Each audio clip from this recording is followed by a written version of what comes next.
How's it going, guys? Welcome back to the GSMC Chip Shot Football Podcast, brought to you by the GSMC Sports Network. I'm your host, Manny Maradiege, live today on Monday, September 23rd. Not quite through all of Week 3. We got a couple games on tonight's schedule, 2 Monday night games tonight that I will be previewing on tonight's show, but also going through all the craziness of yesterday's games. I got a bunch of games that I wanted to talk on today's show.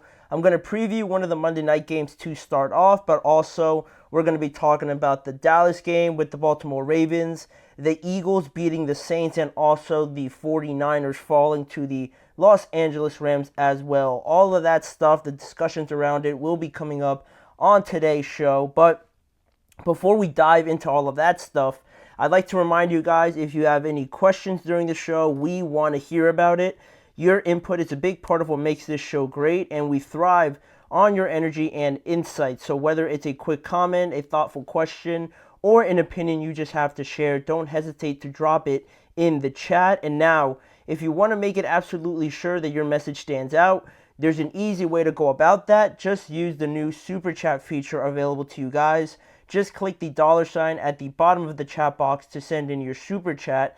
This way, it guarantees that your message gets on the air, and it's also a fantastic way to support our channel. We rely on your support to keep bringing you the sports content you love, and we appreciate every bit of it. So go ahead and let us know what you're thinking. Hit the Super Chat button, and let's keep this show as interactive and as conversational as possible. It makes it a lot better. There's a lot of talk now going around these games, so I want to hear what you guys have to say on any topics we bring up, but also anything you just have to say in general. So please make sure to use that Super Chat button whenever you have anything to say regarding anything around the NFL, basically. So that is that now, and we could get right into previewing one of the Monday night games on just in a matter of time, because this one between the Jacksonville Jaguars and the Buffalo Bills is set to kick off in less than an hour now at 7 p.m. Eastern Time on ESPN. The main broadcast should be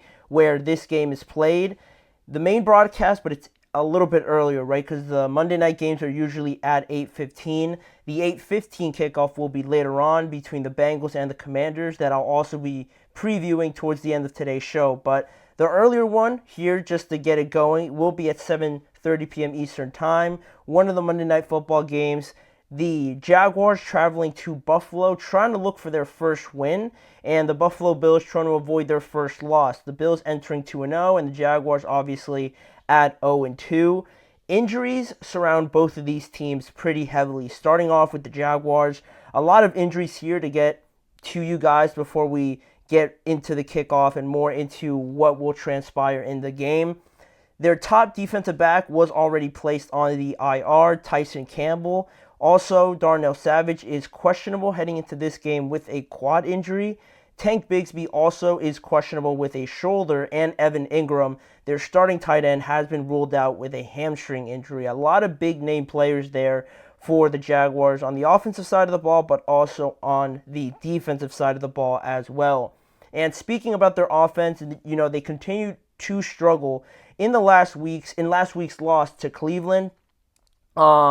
In Jacksonville, they lose at home 18-13 with no wide receiver over 3 receptions. Just an ugly, low-scoring game between the Browns and the Jaguars last week. We thought we saw the offensive struggles from the Jaguars in Week 1. I don't think they registered a point in that second half against the Miami Dolphins, which now are looking like, a lot less of a contender now, right, going forward because of the fact that, right, Tua is out now. They have Skylar Thompson in there. I don't think they've ever, they're the only team, I think, from Week 1 to not hold the lead in any of their games. And it is a little bit concerning from that point, because if you look at the Jaguars now, and if you would have just, done a little bit more in the first game to win, you could be in a better situation now where it's not so dire of a situation right now, heading into Buffalo, of all places, to go and try and pick up your first win. You look back on it now in hindsight, right, that's one you really regret having slip away. But now continuing on with this offense, that's not where these struggles end, because the receivers, the passing game is one thing, but also their running game hasn't looked stellar or really it's looked average pretty much because ETN registered 44 yards in week 1 and 52 yards last week against Cleveland without Tank Bigsby in that contest. He did score a touchdown last week, the only touchdown for the Jaguars in that game, but week 1, he had an okay game with Tank Bigsby, but then last week without him, again, just another so-so game where you would have liked to have seen more, especially in a game where the Browns were just coming off of a bad loss to the Cowboys. You would have liked to have taken advantage of that a little bit more, but obviously now that is what it is. With the injuries to the secondary now, holding the Browns and Miami to 20 points or less isn't bad, but just that, going on from that last point, their offense haven't been able to take advantage of it. And with all that being said, you look at this situation now and how dire of a situation, like I said, it was, but you look at the division and the Texans just lost the game. They are now 2-1. You look at the Tennessee Titans, they're not doing any better. They're now 0-3. They're the only 0-3 team right now. The Colts managed to win a game. They're 1-2. So it's not like, the Texans are 3-0 or the Titans or the Colts are also like 2-1 or something, right? You're still pretty much right at the level of everybody else other than the Texans, right? Everybody else has a losing record. So if you win this one, it would be a massive ask, kind of hinting to my prediction. But, it's not like everything, like the sky is falling at this point so early on. It could definitely be worse. And Trevor Lawrence and definitely just this offense, I think, I would like to see more from them just to at least start the game, right? Because they've held their opponents to a pretty decent score through the first 2 weeks, but that offense has just been pretty disappointing so far through this. So now I would like to see, Trevor be the reason why they win games, and he'll be put up to the test tonight against the Buffalo Bills, who again, much like the Jaguars, are dealing with a ton of injuries as well. We already know about linebacker Matt Milano already being placed on the IR. He's going to miss most of the season. Their linebacker, Terrell Bernard, is out with a pectoral strain he suffered last week against the Dolphins. Their defensive back, Taron Johnson, is also out with a forearm injury. And that is pretty much it from that standpoint, but 3 big losses on the defensive side of the ball. And through all of that, they are still looking like one of the real legitimate teams in the AFC, which is unexpected, but also, you have Josh Allen.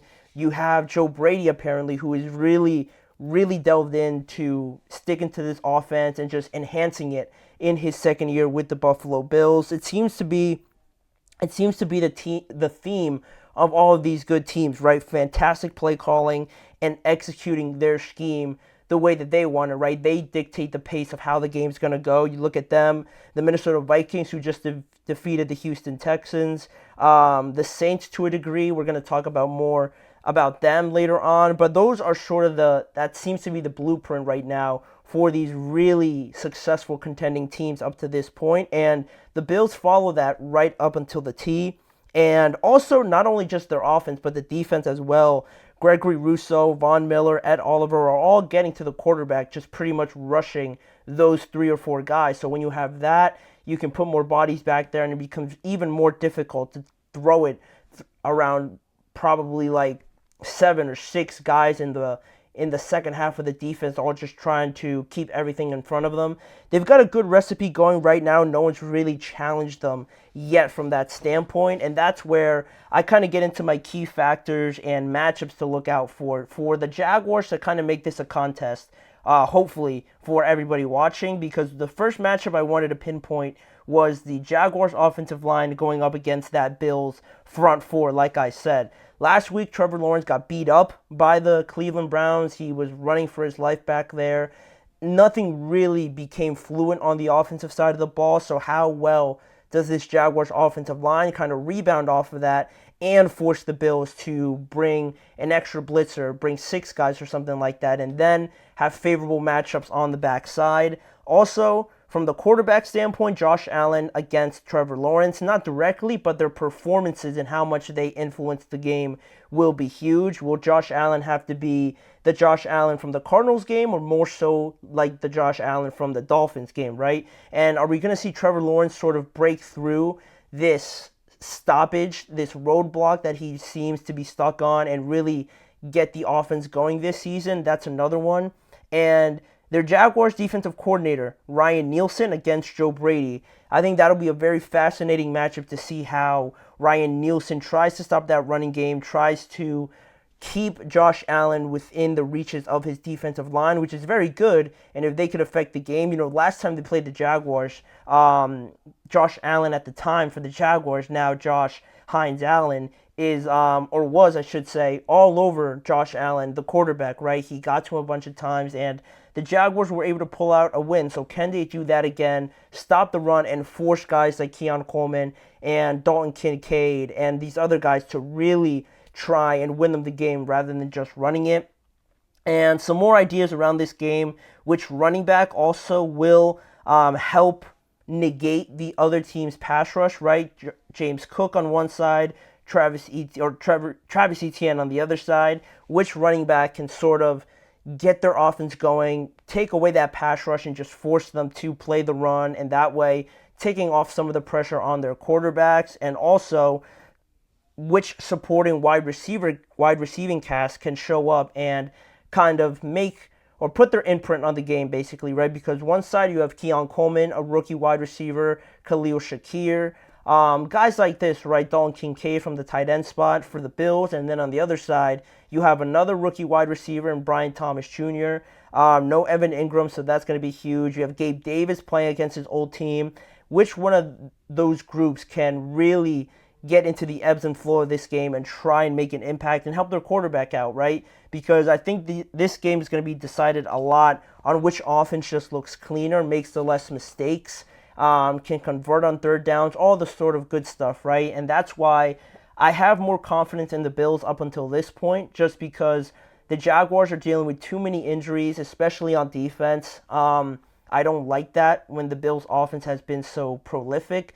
And then again, also the Bills just seem to have found their groove a lot earlier than the Jaguars as well. And their defense is surprising me. If those guys can get to Trevor and that offensive line struggles again, it's going to be a long night for the Jaguars, unfortunately. Traveling so far to get up to Buffalo, uncomfortable travels, and now potentially an uncomfortable game is the last thing you want. But I feel like the Bills will edge out the Jaguars in this game and beat them. I'm going to say they'll win 24 to 13 tonight. I feel like they'll have another convincing performance and then really get challenged next week against the Baltimore Ravens. So that's only one game of tonight's slate. We have the other game that I will preview later on.